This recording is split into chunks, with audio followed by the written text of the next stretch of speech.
नमस्कार, मैं अंजना शर्मा और आप देख रहे हैं यूबीसी 24 न्यूज। आइए नजर डालते हैं आज की बड़ी खबर पर। ईडी के अधिकारी सही है या ईडी का मीडिया सेल?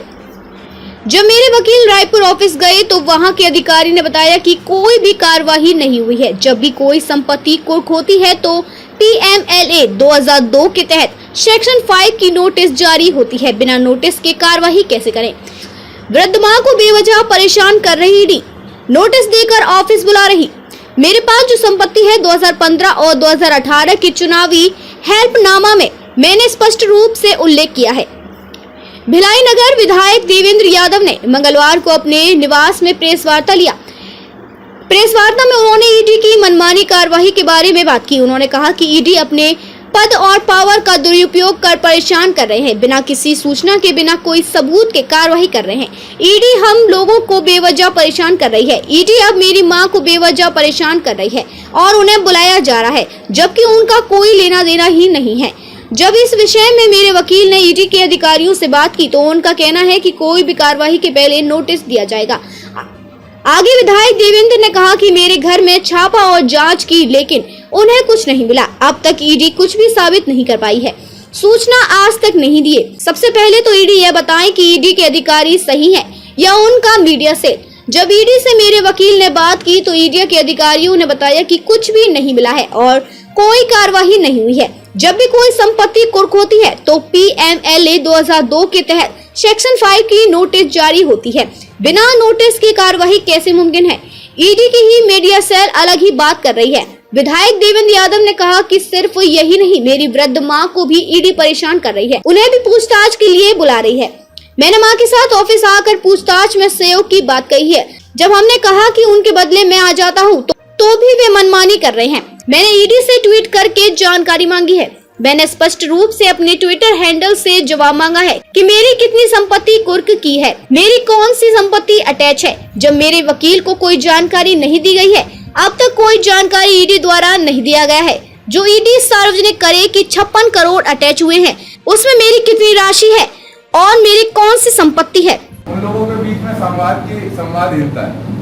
मेरे वकील ने आज जब वहाँ पर ईडी दफ्तर में बात की इस ट्वीट को देखने के बाद, तो ईडी के दफ्तर के एक वरिष्ठ अधिकारी टेलीफोनिक चर्चा में ये कहते हैं कि कोई भी अटैचमेंट अगर होता है तो वो प्रोविजन अंडर सेक्शन 5 के तहत होता है।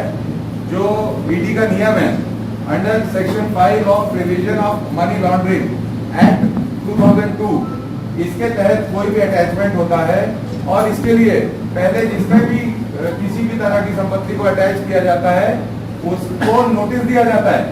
तो शायद ईडी का जो ट्विटर चला रहा है, जो प्रेस रिलीज PRO है, उसकी अधिकारियों से बात नहीं होती है और टेलीफोनिक कंफर्मेशन में ये हमारे वकील को ईडी के अधिकारियों ने कहा है कि ऐसा कोई भी कार्रवाई नहीं की गई है।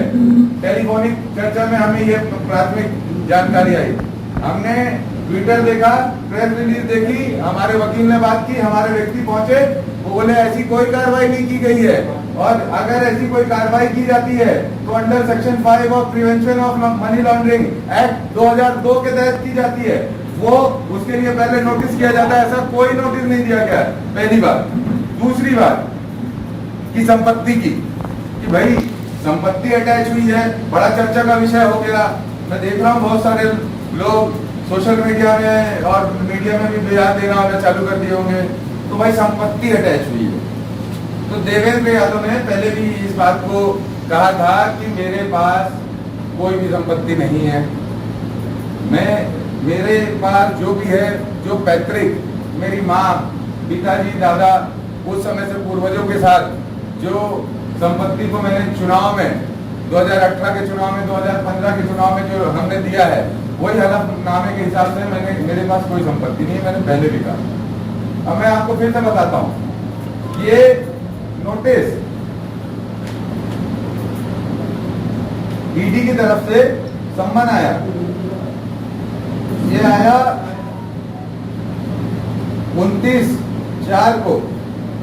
तारीख को, पिछले महीने आया। क्या आया? इस ईडी के संबंध में पुष्पा देवी यादव को, जो कि मेरी माँ है, बहुत वृद्ध है, उसको ईडी के दफ्तर बुलाया गया और ईडी के दफ्तर बुलाया गया मेरी वृद्ध माँ को। मैंने उसके बदले ईडी को एक कागज दिया कि मेरी माँ यहाँ पर नहीं है, मेरी माँ पिछले समय में पारिवारिक शादी के कार्यक्रम में।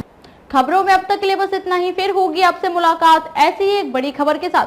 तब तक के लिए नमस्कार और देखते रहिए UBC 24 न्यूज।